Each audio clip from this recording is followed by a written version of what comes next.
Hey beekeepers, welcome back to the Hive Doctor, your beekeeping mentor. I hope you guys saw my last video where I situated my previous swarm that moved in and relocated them. Now I'm going to be dealing with what I left as a catch hive, this second swarm that moved into my empty equipment on the side of my shed. A lot of them are going in the fourth deep hive body down. I removed everything off the top so I could go ahead and start working.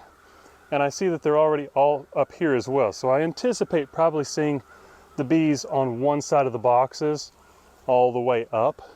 I've got a bottom board right here in front of me that I'm going to be working on and resituating so that when I'm done, I can move broken down swarm and reorganized colony back into the order I need it and the size for relocation right back where they were so that they can reorient on the same spot but with new conditions. So what I'm going to do is go ahead and get this stuff out of the way. I've got my Apis tactical gloves at the ready and a veil just in case they get a little riled.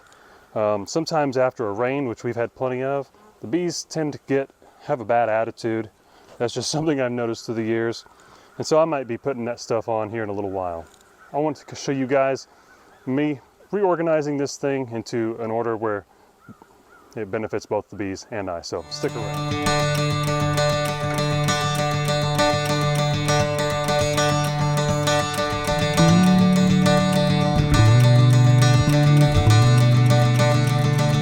Okay, so welcome back. What I've decided to do since I moved the majority of the stack out of my way so I can work on the swarm here is I'm going to take my bottom board from right here where I was going to work and just move it here instead. That way, as I resituate things, I'm just going to leave the colony right here. They will reorient just a couple feet over without any issues. And now I've got a workspace in front of me I can work on as well. So let's get started. I've already smoked them a little bit where the boxes are separate and the bees are coming out. I'm going to smoke them a little bit more and move my first deep onto my workspace. And I bumped that box a little bit as I was moving it, and it made the bees kind of buzz a little bit, but no one's coming at my face right now. There's not really much in here as far as bees. There's bees, but it doesn't look like they're working any of those frames. They're probably just cleaning them up. But on the top here, I see plenty of bees. I'm going to smoke them down a little bit. Move this box out of my way. Pop this one nice and gently. Move it real slow onto the workspace. And they are coming at me now, so it's time to put a veil on. All right, now that we're suited up, I've got a box to go ahead and start looking through. And I see that the next box down has even more bees in it. So doing this helps me to gauge the strength of this colony. I'm going to be working on the frames and getting them out of the way where the bees are not working on. There's a few in the corner there, as you can see, but they're not putting any nectar or anything in there. I'm going to put that aside safely. Start moving these over and see what I've got to work with. And there's quite a few bees where I didn't think there would be. All right, on this frame here, they're putting nectar in. So this was quite the swarm. And I'm already starting to hear that buzz around my head. That buzz that tells me they're not exactly happy that I'm messing with them. And what I'm going to do to kind of deal with that is to just slow my movements a little bit more. Make sure I'm calm. And that I occasionally give them the smoke. And I don't just smoke down between the frames a little bit. I like to smoke where the bees are flying around my head. Kind of takes them away a little bit. Got to be careful not to breathe that in. It looks like they're using the majority of this box. So instead of digging in here a lot and trying to choose frames to take out, I'm just going to go ahead and space these frames better than they were spaced so that the bees can work this box a little bit more freely. This box is a bunch of homemade frames, and so the end bars don't have those frame spacing gaps that you see on the manufactured frames. I don't do that anymore because it's a pain in the butt. All right, so this frame of bees, we're gonna go back in, nice and easy. And since I know that this box, which I'll show you here in a second, has the majority of the colony in it, probably both of these, I'm just going to set it directly in the bottom board. I'm not gonna go through it. I'm not gonna look for a queen. The reason they swarmed and took up home is because they already had a queen. If they had swarmed without one, they wouldn't look this good, they wouldn't be producing, and they would have likely returned to where they swarmed from. A lot of times if a queen falls out of a swarm, or let's say you've clipped the wings of a queen and she can't fly, the swarm will notice that and eventually find her and return to her, and usually it's on the ground. So I don't actually clip queens' wings anymore for that reason, because I don't mind if bees swarm. I don't try to prevent it or go to heroics to stop it anymore like I used to. Because the colony they leave behind with a fresh newly mated queen, they do just fine. They're healthy, they get that brood break in the brood cycle, so they get a natural break in the varroa mite life cycle as well. So it's just one more method of keeping the mites at bay. So here's the, let's see, 1, 2, third box down, but second box up from where the bees are coming and going from. They're bringing in pollen, so I know they're established. They've been here roughly a week. And so this is the box I'm going to take off and just set right here on the bottom board that I've got ready. And just pretty much set them up. We'll see what's in this very bottom box and decide on how to move once I put this one down as the base of the brood chamber. So since I put my veil on, the bees aren't even really bothering me anymore. Go figure.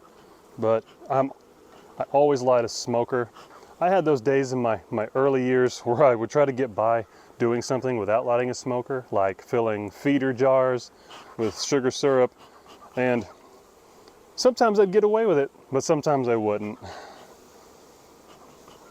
All right, they know I'm coming. I'm going to gently pop this box. Okay. I'm going to lift it just a bit so I can get some smoke in there. Set my smoker to the side. Bring this over. There's some good weight to this box. And now that I've revealed the other box, I see that the majority of the bees are in fact in this deep hive body. And now it's on a bottom board where I can manage it. And I'm not going to tear through this part either. They're mostly oriented in the middle of this box. These girls, I think there's more bees in this one than there are in this one. So what I'm going to do is stack it this way. Most of the bees on the bottom. The next box that has the most amount of bees right on top of that. And since I don't know where the queen is, I'm not going to worry about putting an excluder on. I don't care where she is. I'll probably might even consider leaving them here during the nectar flow and just doing their thing. And then coming along and finding the frames of honey without brood in them, spinning those out, and then breaking this down into hopefully a double deep, or maybe just even a single deep, and then put a medium honey super on top before I move them after the nectar flow. So let's go ahead and smoke these girls. And we'll put this last box, hopefully last box, on top. Slide this out. Put it on top. And I do have bees down here. I'll show you that too. But my frames, they're more homemade frames, so there's no gap between them. And there's not much room for the bees to actually move down between them. So I doubt they're actually established in that last deep hive body right there. So what I'm going to do is just prop a lid over them. They'll eventually realize the queen is missing. They'll take flight, smell that she's in here, and come home, and I don't have to worry about putting them back in there myself. So here's that bottom deep I was talking about. You see my homemade frames. I just threw them in here just for storage. I didn't worry about spacing frames because I didn't anticipate bees moving in, but I'm glad they did. They can't be moving into that box too much, but what I could do is kind of split a couple of these apart and check. And looking down in, I can tell that those frames are dry. They're not putting any nectar into them. So I'm not going to create any extra work and worry about dealing with that deep hive body. All right, so now that they're there, I'm gonna take this extra bottom board I have sitting here just to cover right here and keep rain from getting in my boxes. So it's purely just a rain cover. And now for this one, I'm going to steal from my stack here. I'm going to take a hive cover, put it on top, and now I'm situated into 3 deeps.